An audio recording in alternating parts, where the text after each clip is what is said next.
Je ne vais pas faire du coup comme Vincent, je ne vais pas présenter les sociétés que je représente, donc Profiléo et 7724. Depuis le temps qu'on se croise tous Merci, merci avec son petit cœur. Depuis le temps qu'on se croise dans les couloirs des différents événements, on se connaît. Du coup, je vais juste, avant de vous présenter ces deux produits, exposer un petit peu de façon plus large ce qui s'est passé avec cette notion de FOB Security.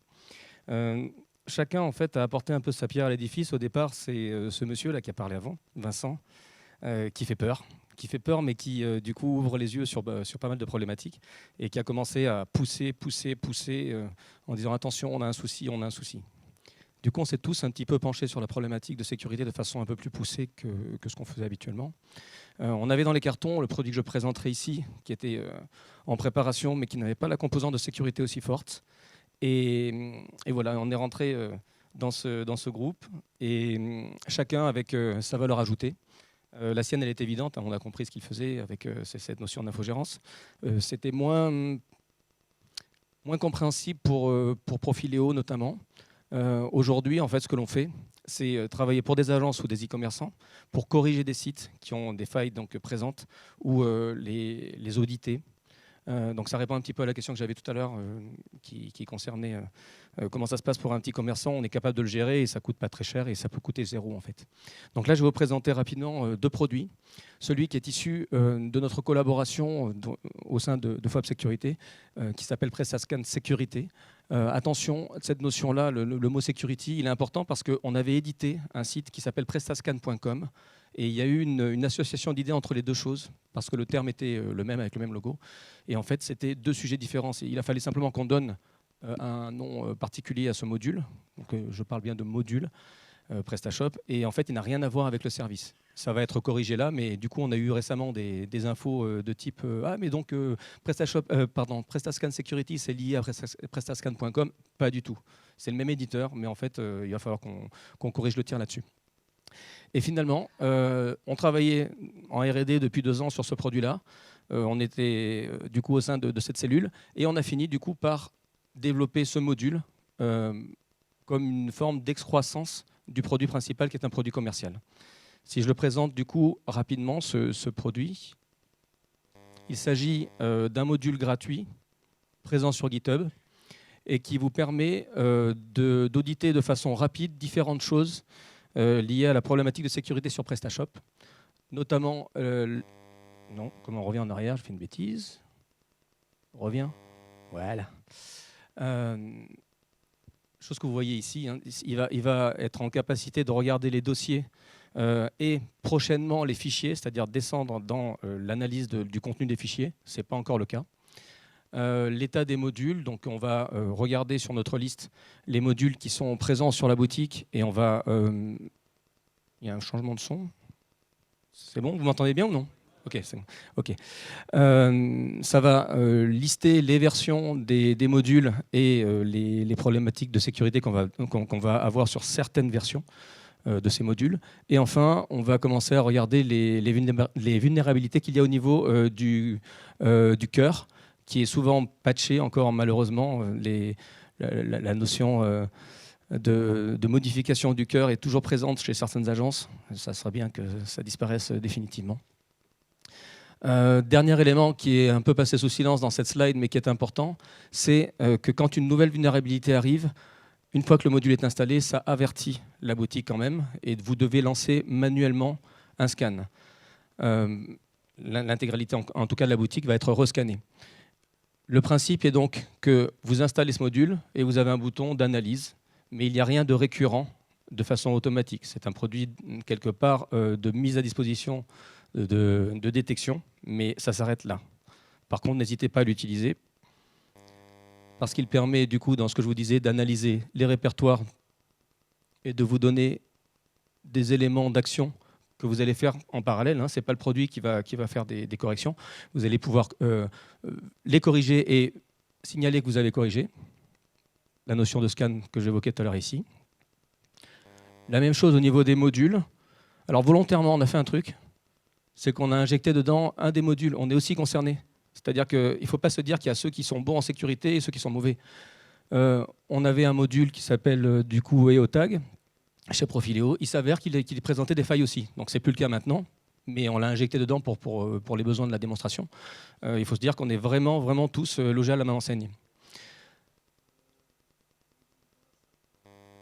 Et enfin, tout ce qui est déclaré au niveau des CVE sur le cœur, on les remonte avec du coup, je ne vais pas vous expliquer exactement comment ça fonctionne, mais vous voyez un peu le résumé de cette partie des vulnérabilités du cœur. Quels sont les avantages pour les agences? Je vais m'adresser aujourd'hui particulièrement aux agences. C'est que, bien évidemment, ça vous facilite la détection, comme vous le feriez avec un site isolé. Simplement, ce que l'on va rajouter comme composante, c'est la supervision d'un parc de clients. C'est-à-dire qu'aujourd'hui, il faut installer manuellement avec un compte dédié à chaque site et scanner de façon individuelle chaque site. On va aller vers la mutualisation de ces comptes sous une adresse email agence qui permettra de superviser l'intégralité des sites avec un seul compte. Également, les remontées d'alerte, plutôt que de les faire de façon séparée, on va faire en sorte qu'elles soient mutualisées pour faciliter le travail pour les agences. C'est quelque chose, dans le retour que l'on a eu là des agences, c'est quelque chose qui est particulièrement demandé. Et enfin, c'est ce point-là que je vais détailler pour les deux produits. C'est un produit qui n'est pas nécessairement quelque chose qu'il faut voir comme une nécessité pour ne pas avoir de problème. C'est aussi générateur de leads avec vos clients et générateur aussi de, quelque part de professionnalisme. Donc n'hésitez pas à utiliser ce type d'outil gratuit pour après solliciter vos clients et leur dire que vous allez faire payer la prestation. Ce n'est pas nécessairement parce que vous faites de la sécurité que vous allez le faire à fond perdu pour vous. Nous, on a décidé de le faire à fond perdu sur ce type de produit, mais parce qu'il fallait initier la prise en compte de cette notion de sécurité. Pour autant, les agences peuvent très bien vivre aujourd'hui de la sécurité auprès de leurs clients. Je bascule sur le deuxième produit, du coup. Cette fois-ci, on est en mode SaaS. On propose également un module qui est installé. Et le rôle est un petit peu différent. Donc là, on est sur du coup une solution payante. Pour avoir un ordre d'idée, ça démarre de gratuit, 25 €, 49 € jusqu'à 149 € pour la version premium, qui permet de faire des choses que je vous évoquerai très rapidement. Ça fait quoi? Ça parle bien évidemment de sécurité, de performance, de SEO et de stabilité. Je reviendrai sur cette notion de stabilité. Ça donne un score, c'est-à-dire qu'une fois qu'il est installé, un score général sur le site va apparaître, une fois qu'il est scanné, avec, du coup, pour chacun des volets que j'ai évoqués tout à l'heure, des choses qui sont à corriger, soit de façon critique, non, c'était lui que je voulais voir, soit des conseils.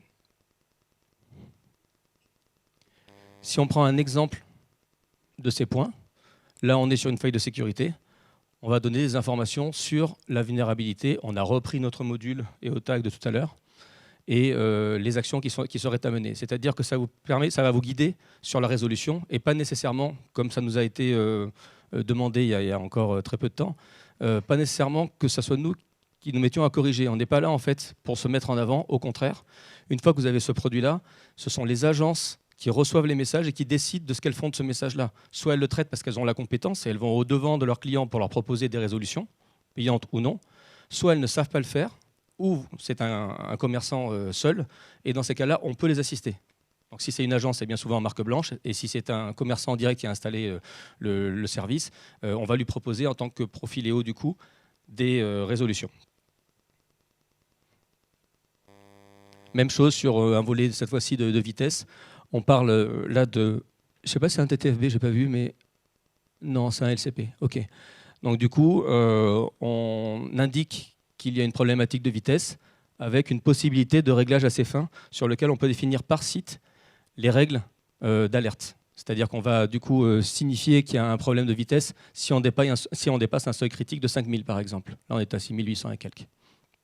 Sinon, pour des raisons X ou Y, si le site a besoin d'être plus lent, eh bien, on peut lui demander de rester silencieux.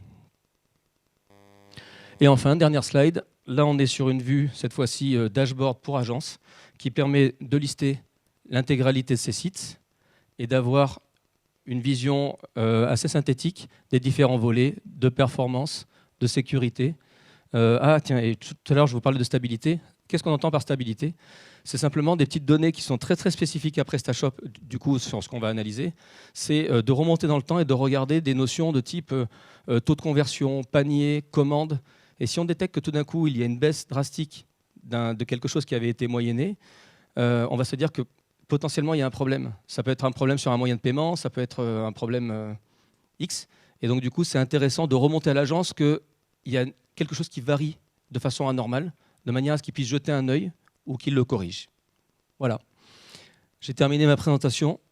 Si vous avez des questions, je pense que ça va se passer là-bas parce qu'il y a d'autres personnes qui vont parler aussi. Merci.